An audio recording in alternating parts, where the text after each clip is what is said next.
Olá, tudo bem?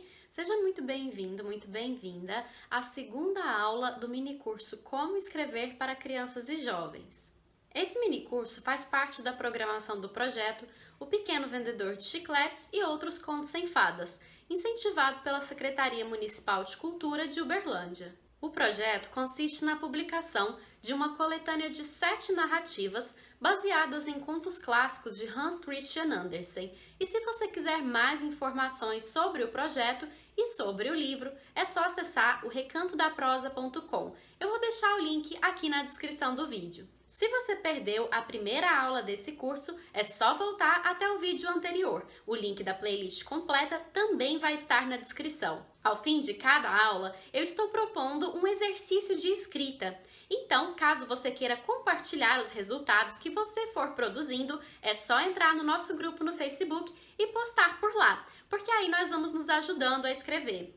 Na aula de hoje, a gente vai trabalhar um pouquinho com 2 conceitos que são fundamentais na hora de se escrever para crianças e jovens, que são a fabulação e um bom uso da linguagem, porque afinal uma linguagem adequada nos ajuda a atingir o nosso público leitor de maneira mais eficiente. Veremos também alguns exemplos para nos ajudar a ilustrar esses conceitos, de modo que a gente vá se aprofundando cada vez mais nesse universo.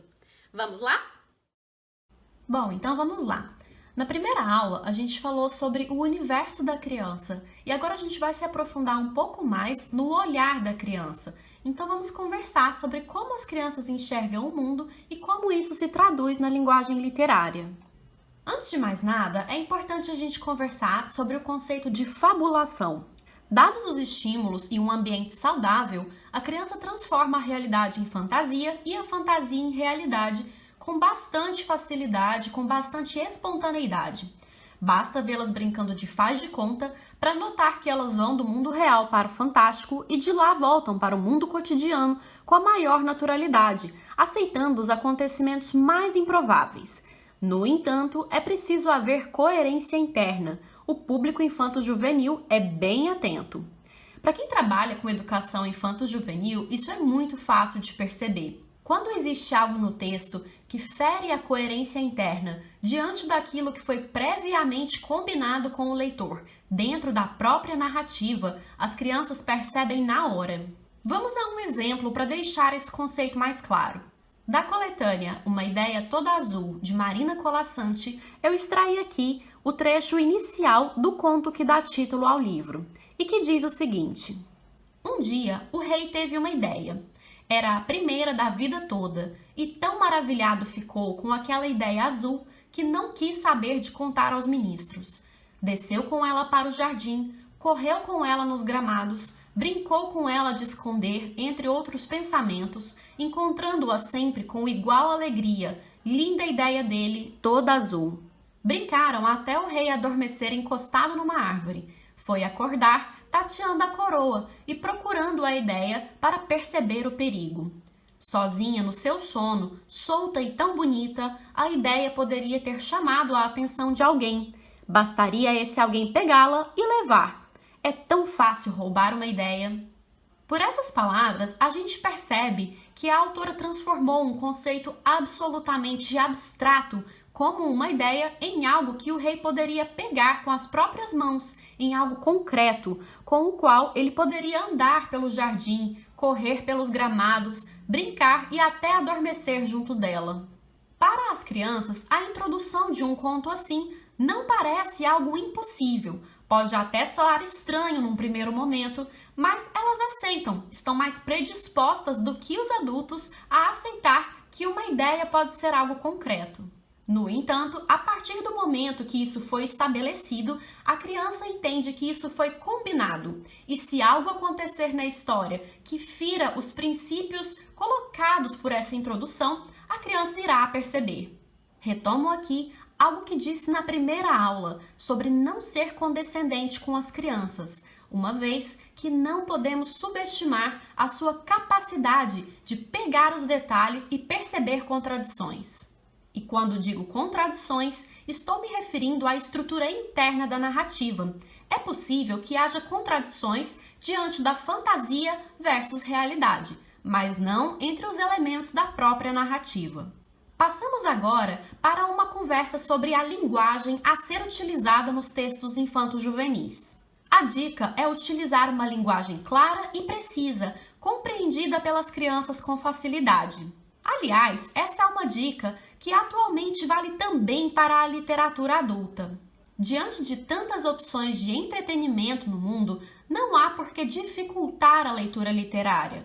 O que não quer dizer super simplificar a linguagem, pois a literatura se enriquece do uso de figuras de linguagem e da escolha de palavras e de uma sintaxe bem trabalhadas, como podemos ver no exemplo anterior do conto Uma Ideia Toda Azul.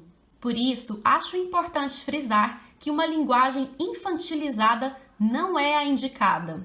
Ao escrever para crianças, você deve usar um vocabulário rico, explorando os recursos literários e adequando-se à psicologia e às referências do público etário que tiver em mente. O que quer dizer acionar a bagagem de mundo que elas trazem e os conhecimentos dos quais elas já têm algum domínio.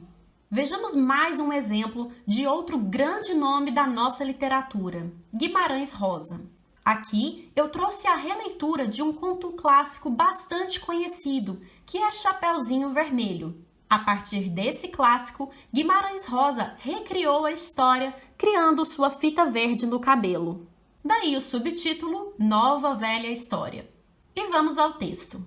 Havia uma aldeia em algum lugar, nem maior nem menor, com velhos e velhas que velhavam, homens e mulheres que esperavam, e meninos e meninas que nasciam e cresciam.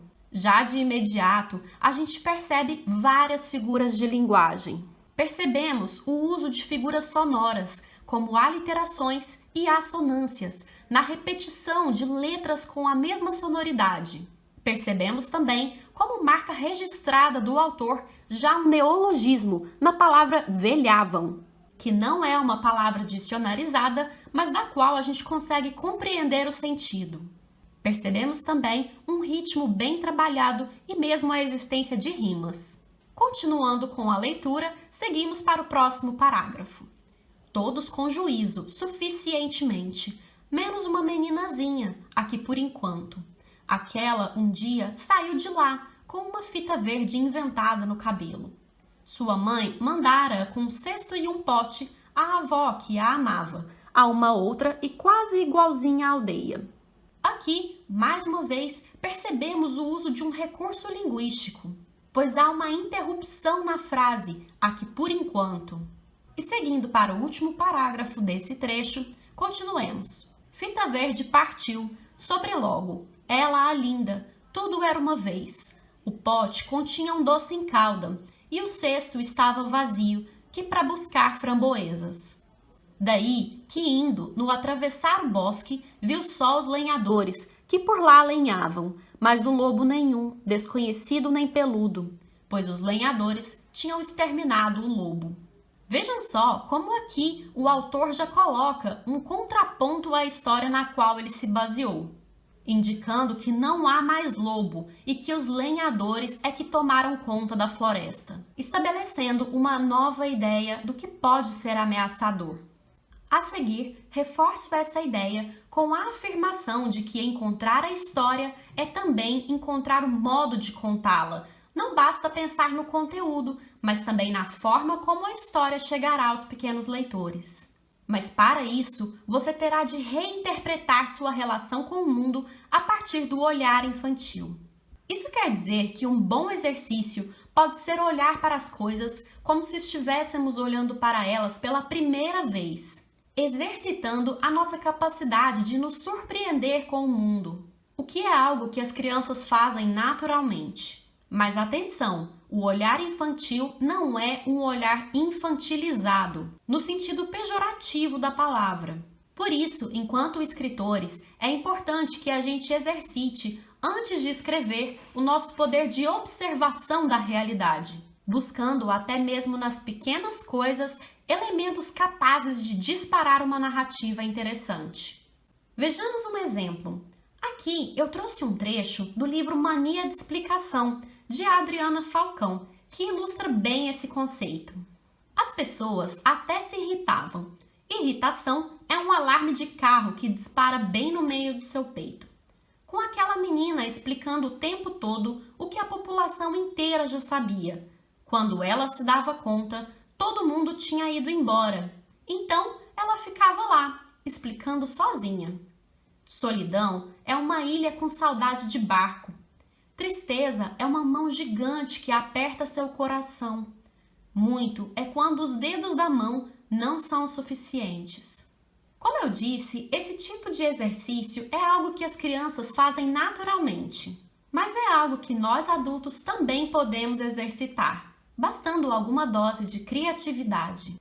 A princípio pode parecer difícil, mas com o tempo esse recurso vai se tornando mais natural. Uma boa ideia para escritores que estejam dando seus primeiros passos no universo infanto-juvenil é procurar livros que tragam conceitos como este, exemplificando a forma como as crianças encaram o mundo. A ideia é, como eu disse, fazer um trabalho de linguagem, buscando enxergar o mundo de forma pessoal, subjetiva e não denotativa. Daí, vamos à proposta do nosso segundo exercício, que eu chamei de A Linguagem da Criança, e que propõe a seguinte atividade. Procure 3 objetos físicos em sua casa e defina-os como se estivesse olhando para eles pela primeira vez. Em seguida, faça o mesmo com 3 conceitos mais abstratos. Se estiver sem ideias, utilize as seguintes palavras: sonho, saudade e morte. Aqui, a minha proposta é partir do concreto para o abstrato, pois, via de regra, é mais fácil pensar naquilo que podemos apreender por meio dos nossos sentidos. Se quiser, você pode expandir essa lista para quantos objetos chamarem a sua atenção, pois, como eu disse, quanto mais exercitarmos essa habilidade, mais natural ela irá se tornar com o tempo. E ao enxergar o mundo dessa forma que podemos encarar até mesmo como poética, a nossa linguagem se torna mais rica, mais atraente e mais interessante. Por isso, abra o seu editor de textos favorito e comece agora mesmo a escrever. E mais uma vez, se você se sentir à vontade para compartilhar os resultados, é só acessar o nosso grupo no Facebook e trocar as suas ideias com outros participantes do curso. Desse modo, podemos evoluir juntos, exercitando a nossa habilidade enquanto escritores de literatura infanto-juvenil. Será que você aceita esse desafio? Essa foi a segunda aula do minicurso Como Escrever para Crianças e Jovens. E se você gostou desse vídeo, não esquece de deixar a sua curtida, de deixar um comentário aqui embaixo, de se inscrever no canal e ativar o sininho para receber notificações. Para essa playlist, nós ainda temos mais 4 aulas, então ainda tem muita coisa vindo por aí. Aproveito para lembrar que a coletânea O Pequeno Vendedor de Chicletes está disponível na loja do blog Recanto da Prosa e com um preço super especial de lançamento. Então, já corre lá no recantodaprosa.com/loja e já garante seu exemplar. Então é isso, por hoje vou ficando por aqui. Espero que vocês tenham gostado da aula e nos vemos na próxima. Um beijo!